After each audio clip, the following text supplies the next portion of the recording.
to Part 2 of Cybernet.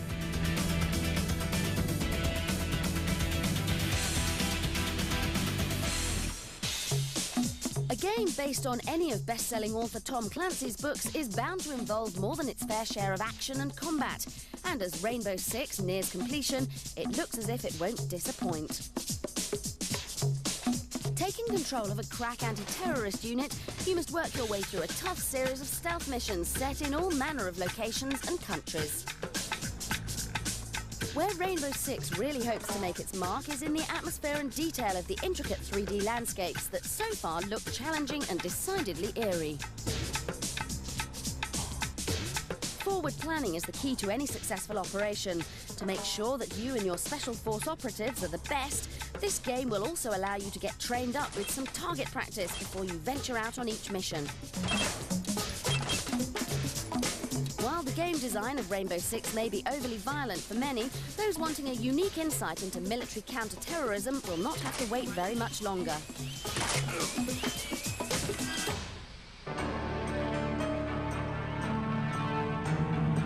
Stay firmly set in stealth mode because for Thief, the Dark Project, you're going to need to be as sneaky as they come. Based in the silent corridors of a sleeping city, this game is the first to use the Dark engine and promises to create an atmosphere that takes you to a time where subterfuge and mystery dominate. Over the 20 mission areas, you must ambush guards and eavesdrop on foes as they coordinate their manhunt. What is going on over there? As this footage shows, the world of Thief Dark Project is a gloomy one, and the spooky medieval-style setting means you must have your wits about you. Not every room is as it seems, and there may be a hidden puzzle for you to solve. A simple block of stone may even reveal a helpful tool if you manage to pull the right levers. If you use your imagination, a fiery arrow can be used for something other than a weapon. So now you know how they turned out lights before electricity came along. We'll have to wait to see if Thief, the Dark Project, will steal your attention away from other 3D role-playing games. Until then, just make sure you keep your eyes peeled. Now here's a look at the best-selling N64 games from around the world.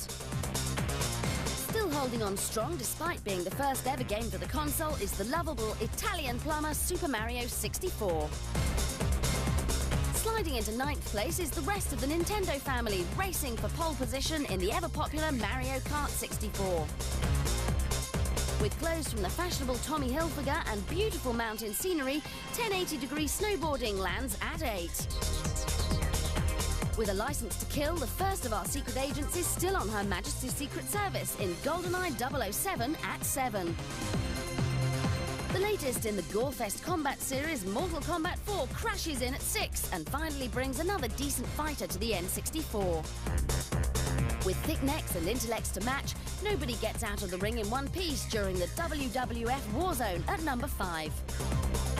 Scoring at 4 and still winning new fans is International Superstar Soccer 98, possibly the best football game in the world. He's a bear with a good bird behind him, and Banjo-Kazooie is the adventure that's beating Mario at his own game at 3. Should you choose to accept it, Mission Impossible is undercover at number 2. But holding on at the top is F1 World Grand Prix, driving N64 owners mad for it.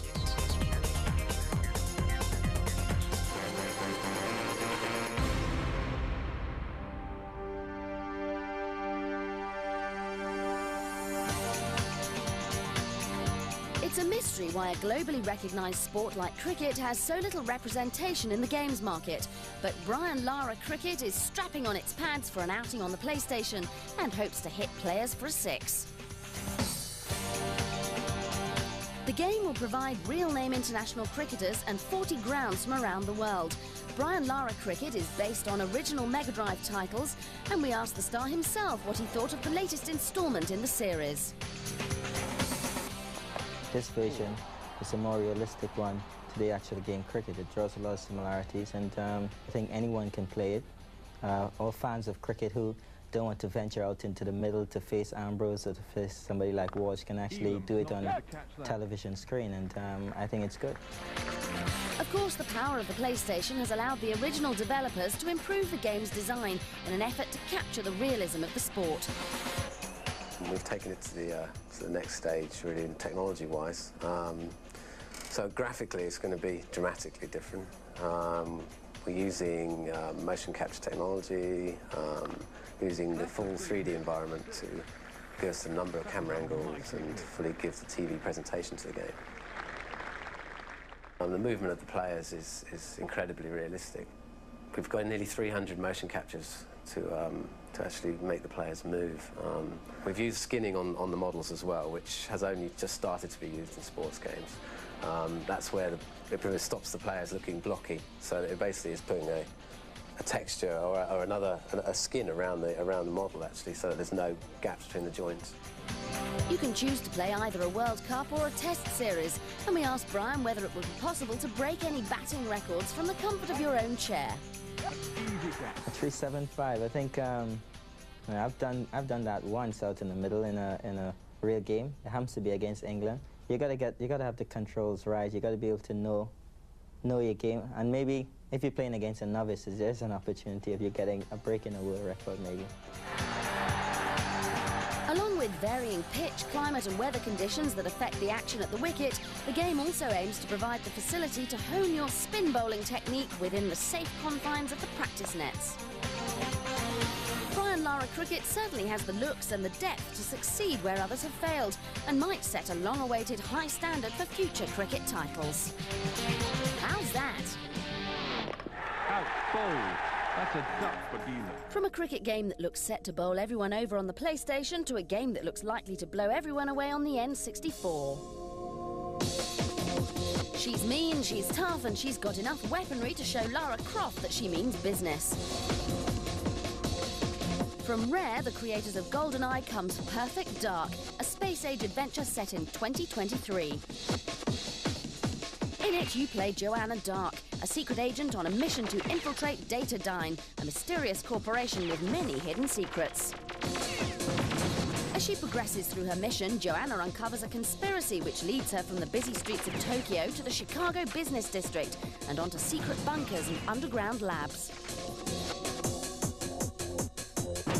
Here she enters X-Files territory as she discovers evil aliens with a sinister plot to take over the world. The lighting effects and scenery in this exclusive footage look amazing, and early reports say that this could be the best shooting game the N64's ever seen. One criticism there was about GoldenEye was that the levels all looked very similar, as Bond moved from one metallic grey-looking scenario onto another. Now, though, as Joanna discovers more about the hidden alien world around her, we get to see how designers at Rare have come up with environments that look very different from those we've seen before. Joanna's enemies are also far more intelligent than Bond's, as some will hide when under attack and others won't actually get involved in a fight unless they can win it.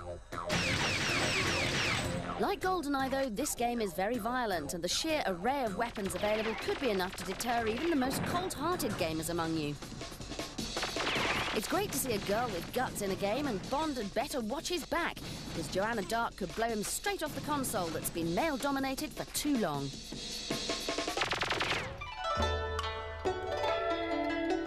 That's all for this week's Cybernet. There'll be more about Perfect Dark on a later show.